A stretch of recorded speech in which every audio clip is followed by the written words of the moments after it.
E aí, galerinha do terceiro ano, tudo bom com vocês? Estão com saudade, né? Estão se preparando ainda, né? Estão estudando, não vamos relaxar. Vocês estão vendo que tem um monte de novidades. Eu quero vocês fazendo a minha atividade, viu? Deem uma olhada direitinho, qualquer dúvida, falem com Mirna. Vocês podem botar comentários lá no CADES. Então, vocês vão ter todo o tempo, vão ter todo o suporte para responderem as avaliações, tá bom? Continuam se preparando, que eu sei, não é? Respondendo o maior número de questões possíveis. E galera, nas aulas anteriores nós estudamos o renascimento cultural, não é? Onde nós vimos as características, um movimento urbano, burguês, vai se manifestar no campo cultural, artístico, científico, vai romper com a mentalidade medieval, não é? Nós vimos que simultaneamente estava acontecendo a reforma protestante. Falamos sobre a reforma luterana, a reforma calvinista, a reforma anglicana, não é verdade? Ainda dentro desse contexto de entrada da modernidade, nós estudaremos hoje, pessoal, o surgimento do Estado moderno e o absolutismo. Isso é muito importante, pessoal. Isso já foi cobrado no Enem mais de uma vez. E já foi cobrado de uma forma que teve ano que foi a questão mais fácil da prova do Enem, na parte de humanas. Mas já foi cobrado de uma forma que estava muito, mas muito difícil, muito complicada. Então a gente precisa ficar atento a esse conteúdo. É outro tipo de questão que é técnica. Quem se prepara direitinho vai conseguir responder essa questão aqui com muita facilidade, tá bom? Questões sobre este assunto.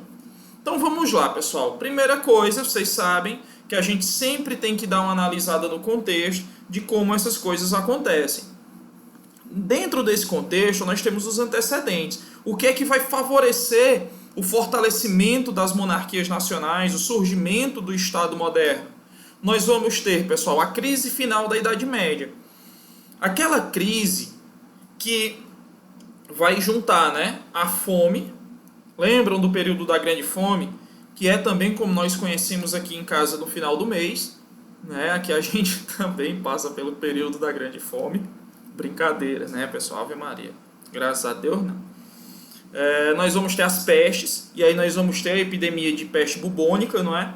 E as guerras, destaque para a Guerra dos 100 Anos.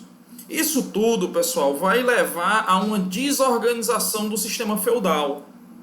A Europa passa por um processo de desorganização. Isso vai acentuar o enfraquecimento da nobreza, que já vinha num processo de enfraquecimento desde as cruzadas. Viu, pessoal? Então, a nobreza vai perdendo espaço. E entendam uma coisa. Quando ela vai enfraquecendo, pessoal, o poder, e prestem atenção nisso, o poder nunca fica vago. Ele não fica em estado de vacância. Alguém sempre vai ocupar o poder. Então, à medida que a nobreza enfraquece, nós temos a burguesia se fortalecendo, mas automaticamente, através de acordos, tanto com essa nobreza que precisa agora de uma figura central para manter seus privilégios, e a burguesia que precisa também de proteção para as atividades econômicas, então nesse momento se fortalecem as figuras dos reis na Europa. E começam a surgir os países modernos que nós conhecemos. Lembram que já falamos sobre a unificação portuguesa? Portugal foi o primeiro país unificado da Europa. No século XIV, 1383, aconteceu a Revolução de Aves, que consolidou a dinastia de Aves no poder.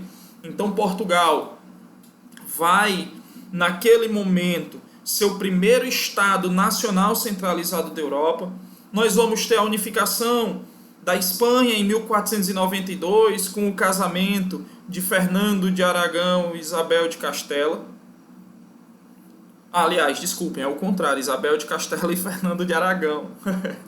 Mas olha, pessoal, nós vamos ter a consolidação da unificação francesa com a vitória na Guerra dos 100 Anos, e nós temos o processo de fortalecimento da monarquia inglesa também, mesmo que por um período curto de tempo, e a gente vai ver isso até o final da aula, com a dinastia Tudor, com Henrique VI até Elizabeth I.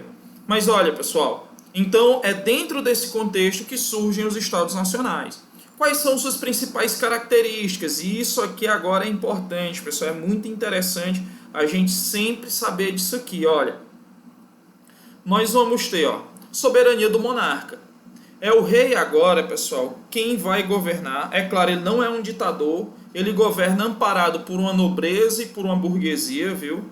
Então, ele governa sob uma ideia de legitimidade, tá certo, pessoal? E aí é o rei quem vai estabelecer a justiça, por exemplo. A lei é o rei. Não esqueçam disso. É ele quem faz as leis. Na verdade, ele concentra agora o que hoje nós conhecemos como os três poderes. O executivo, o legislativo e o judiciário estão nas mãos dele. Então, essa é a principal característica do absolutismo. A centralização dos poderes na mão do rei. É ele quem elabora as leis, é ele quem executa e é ele quem garante o cumprimento das leis. Então, meu povo, nós vamos ter aqui também a centralização administrativa, né, um corpo administrativo, e aí é onde entra a burocracia estatal, viu, pessoal? Nós vamos ter agora a formação de um exército permanente, e isso é fundamental para mostrar força, muitas vezes sendo necessário se utilizar da violência. Bora lá, pessoal, vamos supor que eu, Davidson, bonitão aqui, eu chego, aí vamos supor que eu cheguei na sala de vocês e digo aqui, olha, povo feio, a partir desse momento eu sou o monarca absolutista desta sala, a minha palavra é a lei, a minha vontade vai ser cumprida, sem questionamentos. Vocês vão olhar para mim e vão dizer o quê? Esse bicho tá doido, tá maluco. Se eu chegar com a cara e a coragem de falar isso, é claro que vocês vão dizer isso. Agora, se eu chego bem aqui com um exército atrás de mim, e na hora que eu terminar de dizer isso, eles vão e fazem assim, e apontam as armas para vocês, o que é que vocês vão dizer? Viva o rei! Vida longa, Davidson! Uhul! Não é assim? Então, a necessidade de um exército permanente para mostrar força, para legitimar o poder e impor a autoridade em regiões rebeldes, porque nem todo mundo queria se submeter à autoridade do rei. Para garantir o poder, pessoal, ele vai estabelecer uma unidade monetária, viu? Uma moeda única para dentro de seus domínios. Isso parece até irrelevante, mas olha, ele vai unificar os pesos e as medidas. Aí você fala assim, mas que saco de ideia tem a ver? Aqui é o seguinte, pessoal, com a unificação dos pesos e medidas, isso facilita a cobrança de impostos, até porque o Estado vai sobreviver através da cobrança de impostos. Olha a burocracia estatal, olha a centralização administrativa. Então há necessidade de cobrança de impostos para sustentar a estrutura do Estado. Outra forma de exercer poder é estabelecendo a unificação da língua. Você cria uma língua... Cria não, né? Você estabelece uma língua oficial e impõe esta língua para seus súditos. Então, essas são as principais características do Estado moderno, do monarca absolutista. Olha aqui os poderes do monarca absoluto. Ó. Ele administra o reino através de funcionários nomeados por si, publica leis, concede perdões de penas, aplica a justiça através dos magistrados nomeados por si, decide a orientação econômica do país, cunha moeda, lança impostos, comanda o exército, decide a guerra ou a paz. Vocês sabiam, pessoal, por exemplo, que no Brasil o chefe do exército não é um general, não. O chefe do exército brasileiro é o presidente da República. A figura de chefia do exército, das Forças Armadas do Brasil, é o presidente da República. Tá certo? E aí é o seguinte, pessoal, só o uso da força não seria suficiente para que o rei, por exemplo, estabelecesse o poder e alcançasse estabilidade. Porque se você governa apenas pela força, nada impede que no futuro alguém possa questionar essa força. Se alguém for capaz de rivalizar com a sua força, os seus súditos, se você governa só pelo medo, só pela violência, a tendência é que eles se voltem contra você. Daí ser necessário a justificativa ideológica, a justificativa filosófica. É aí onde entra o papel dos chamados teóricos do absolutismo. nós temos Jacques Bossuet, Thomas Hobbes, Jean Bodin e Nicolau Maquiavel. Já citamos inclusive o Maquiavel, né, porque o Maquiavel é um autor renascentista. Mas esses caras que estão aí na tela, pessoal, são os chamados teóricos do absolutismo. Vamos dar uma olhada no que diz cada um? Vamos começar com Thomas Hobbes, né, com sua principal obra, Leviatã. Ele era matemático também, né, estudava a natureza humana. E o que é que ele vai defender? Ele defende a necessidade de um poder político forte, preste atenção, no comando do Estado, para que assim o soberano defenda-se os homens dos próprios homens. Como assim, pessoal? A frase que tipifica o pensamento do Hobbes é basicamente o homem é o lobo do homem. Como assim? Segundo Hobbes, o homem no seu estado de natureza, ele é vingativo, ele é invejoso, ele é ganancioso. Então há a necessidade de um Estado forte, centralizado, para controlar a natureza humana. Estão entendendo a ideia? Prestem atenção que isso é importantíssimo. O Hobbes, ele está no rol dos filósofos contratualistas. Com certeza nas aulas de filosofia, se vocês não estudaram, estudarão mais adiante. Porque ele prevê um contrato social entre o governante e os governados. Como assim? Em nome da paz e do progresso, as pessoas abririam mão de parte de suas liberdades individuais, né, para que o rei pudesse controlar a sociedade e assim manter a sociedade unida, né, com a natureza humana controlada, né, para que o progresso pudesse ser alcançado. Então, para o Hobbes, o Estado ele é necessário, um poder político forte é extremamente necessário para controlar a natureza humana, porque segundo ele o homem é naturalmente mau, né? Ele parte de um princípio inverso, por exemplo, do Rousseau, que diz que o homem é naturalmente bom, certo? Pessoal, aí vem o Jacques Bossuet, um bispo francês. O Jacques Bossuet, a principal obra dele é a Política segundo as Sagradas Escrituras, e ele vai afirmar que o rei tinha sido escolhido por Deus. Assim, somente a ele deveria prestar contas de seus atos. É a chamada, pessoal, teoria do direito divino do poder dos reis. Ele vai se apegar a textos bíblicos, né, para elaborar a sua teoria e vai dizer, olha, você se voltar contra o rei é um pecado gravíssimo. Você não deve se voltar contra a sua autoridade, porque toda autoridade, todo poder real é constituído por vontade divina. Logo, se voltar contra o rei é se voltar contra Deus. Mas olha, pessoal, entenda uma coisa.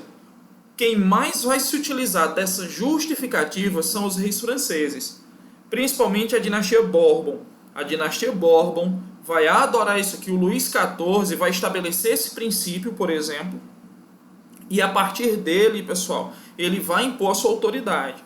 Aliás, uma das coisas que eu sempre digo aos alunos, entendam uma coisa, sempre que você pensar em absolutismo, primeiro nome que vem à sua cabeça, primeiro país que vai vir à sua cabeça vai ser sempre a França.